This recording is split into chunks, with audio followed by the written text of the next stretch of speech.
I'm a dinosaur today. Roar! Hey guys, it's Molly. Um, I am currently in my dinosaur suit because it is a little bit early and I am not getting dressed yet until I have to go to work. Even though there's a freaking blizzard outside. Gonna be fun. Is that a snowplow? No, somehow someone is driving on the road. Good luck to them.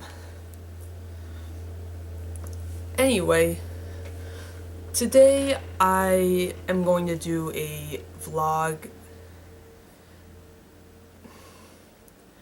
I do have something planned for next week. I just don't have time to do it this week. School has started up again and it's been a little hectic getting back on schedule. My hair is a mess. I'm putting the hood back up.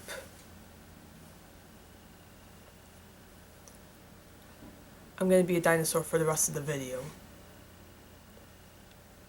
Okay, so I actually think Tyler Oakley has this as well, but I didn't get it from watching his video. I got it before I realized that he also has this. Got it off Amazon. It's pretty cool. Anyway, just as a warning, I'm going to be talking about depression and anxiety, and if that's triggering to anybody, please stop watching the video. Okay, so before anyone is like, oh, you're talking about depression and anxiety when you don't even have it, how can you talk about it? Let me just stop you right there. I do have depression and anxiety. I've had it for maybe around like 7 or 8 years. So it's been a while, and I haven't been able to deal with it any better over the years. It progressively got worse and worse as the years went by, to the point where I am now being medicated for it. Because I couldn't talk it out. It just didn't work like that.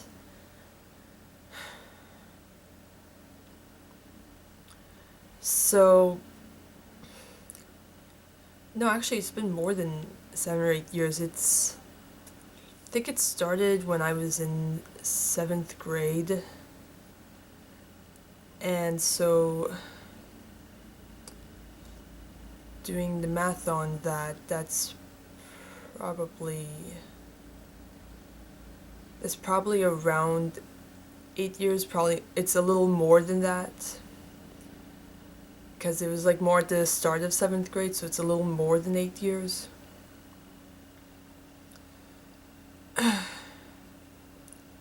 Sorry, this is a little hard to talk about.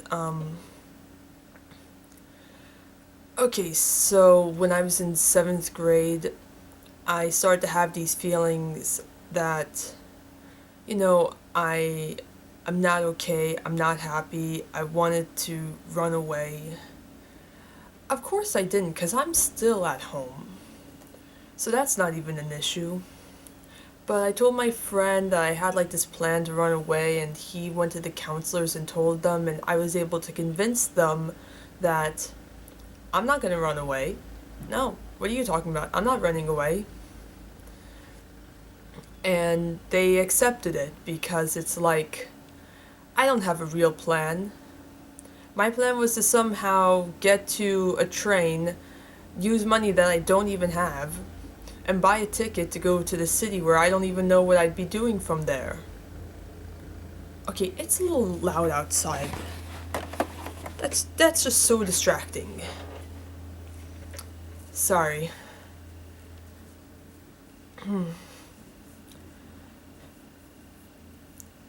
I was a bit of a shy kid from like 6th grade on. I was even a little shy before then, but it definitely became a lot more in 6th grade, because that's when I met all these like new kids from different schools, because My school district had 3 elementary schools that merged together when we all went to middle school. You know, like any other school district. And so it was hard for me to make friends, and the friends I did have, by the time I got to 7th grade, most of them were still my friends from elementary school. I didn't really make a lot of new friends until maybe around 8th or 9th grade when I finally started getting comfortable with them. At least that's how I remember it. Okay, so around 8th grade, I started feeling the oncoming symptoms of depression, and I kind of looked it up, and I went to talk to a counselor about it, and he was like, "Oh, you're just being a hypochondriac. You're not really depressed." I was like, "Oh, okay," because I wasn't going to argue it. And in 9th grade, I started cutting. Started cutting my arm, and the scars are not entirely visible, but there are like 2 lines like around here. I was so ashamed that I told the school, and they made me go to the hospital to get checked out, and I wasn't allowed back until I was given the all clear. And I'm sorry, this is just extremely hard to talk about. I was given the all clear the day that I went, and I was able to go back to school. I think I was able to go back the next day, because by the time that I was given the all clear, school was already over. They shouldn't have given me the all clear. They really shouldn't have. I saw a therapist for a while. I stopped going to her because I wasn't talking to her very much. I was basically there for the games and the candy. I was 14. I didn't want to talk to somebody about my problems. I didn't even know what my problems were. In 10th grade, I think I wasn't seeing somebody in 10th grade. I think I was just like, I don't need to see anybody. Nah, this is my chill year. 11th grade, I started seeing a therapist again, which was good because I was cutting again, and seeing a therapist, it made it so that I didn't have to go back to the hospital again because I had someone to talk to me about it. Just all down my arm. It's a little hard to see, I realize, but they really are there. And that wasn't even all just from 11th grade. That was from 11th to 12th to forward and forward and forward. I don't cut anymore. Just saying, I don't cut anymore. It was horrible. It was a horrible thing that I did. I haven't cut since last February. Almost a full year without cutting, which is very hard. It's very difficult because how to describe this best? When you don't know what you're feeling, when you don't know what emotion you're feeling, when you feel like so sad and down that you don't know if you'll ever be able to be happy again, feeling pain for me was a distraction against that. I'm not a masochist. I don't like feeling pain. I'm not happy from feeling pain. But it was a way to feel something. Anyway, back to the story. My therapist in 11th grade, I thought this was going to be a short vlog, but this is turning out to be pretty long, I realize. But this is very important. In 11th grade, my therapist, he took me to Dunkin' Donuts a lot. He took me to like this place where I could like get a brownie. He took me out for food a lot. and we would talk over food, or he would take me into his office and I would play with Legos, or we would listen to music, and we stopped talking about therapy and we started talking more about like music and other fun things like that, and it turned into I didn't need him anymore. He thought I was cured. In 12th grade, I went back to a therapist. I didn't like her very much, but my dad said that she was very recommended, so we stuck with her. But I wasn't connecting with her. Oh my god, the outside.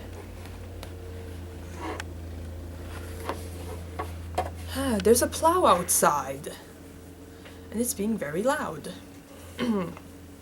Anyway, my therapist in 12th grade, she wasn't the greatest. I didn't like her very much. I didn't connect with her. I was forced to stay with her because my dad made me. I didn't want to stick with her. I didn't like her. She said things and then she went back on them when my dad came into the room. But I was 17. I had no say over it.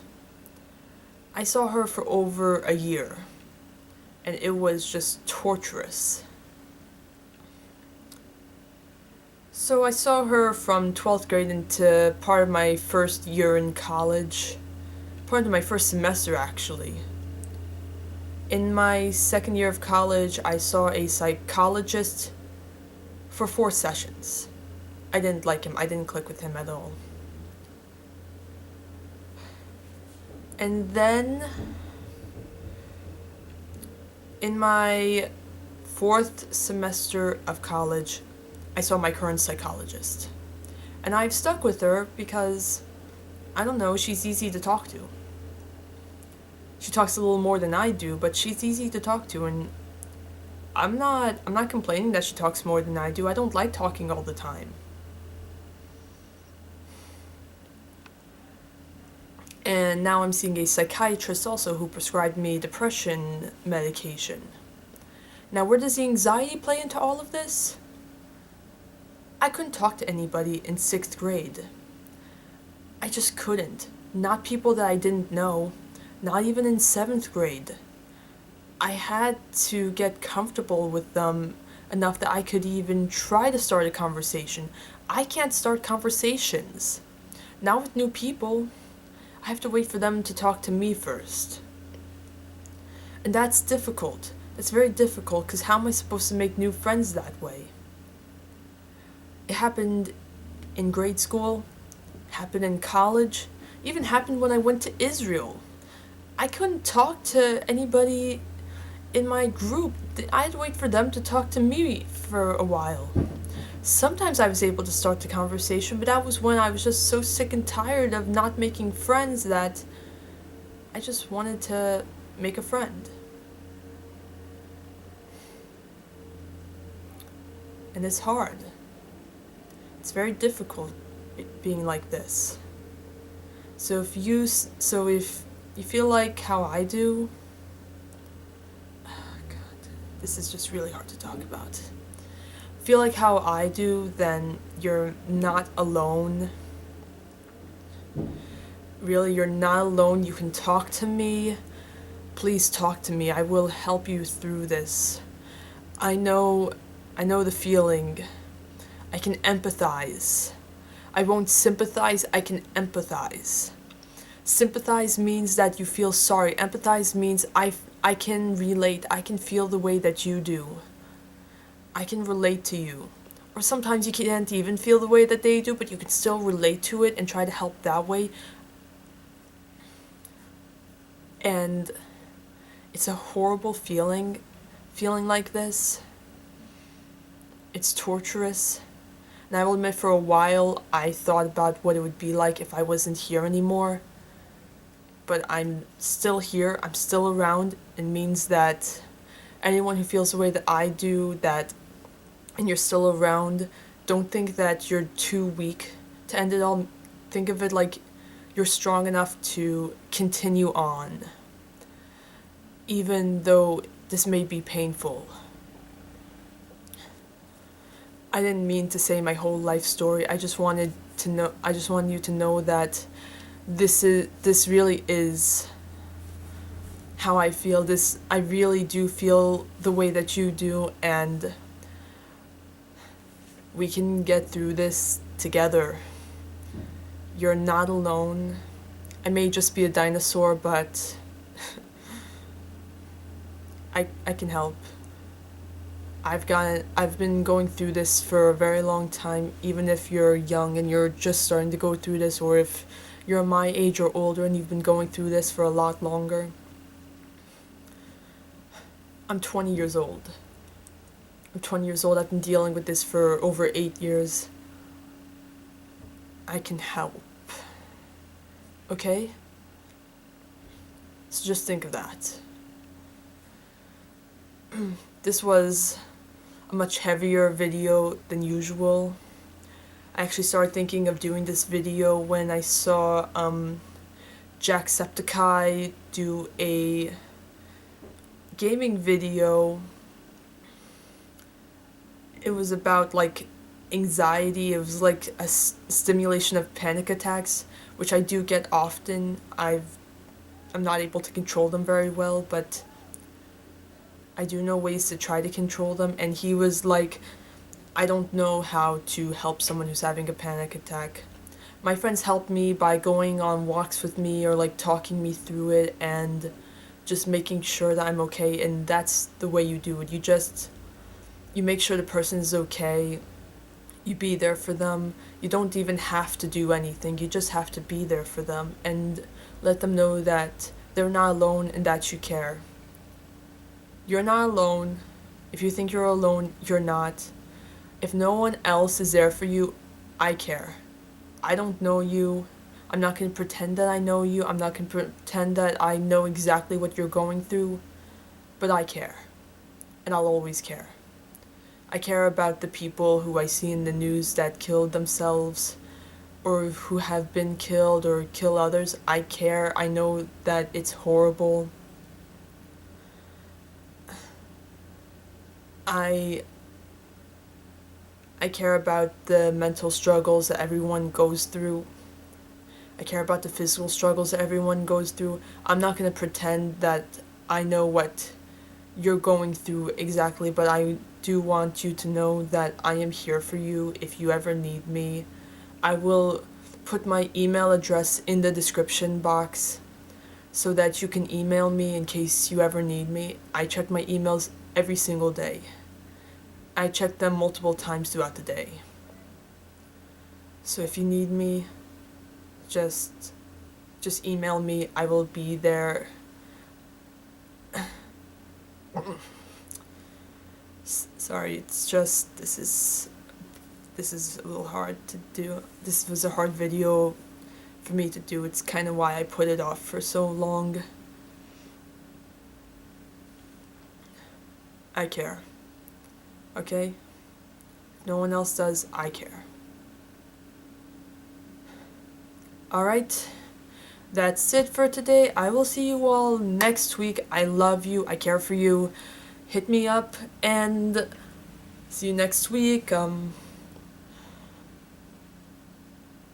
It's a hard world. Let's be in this together. Alright, love you all. Bye bye.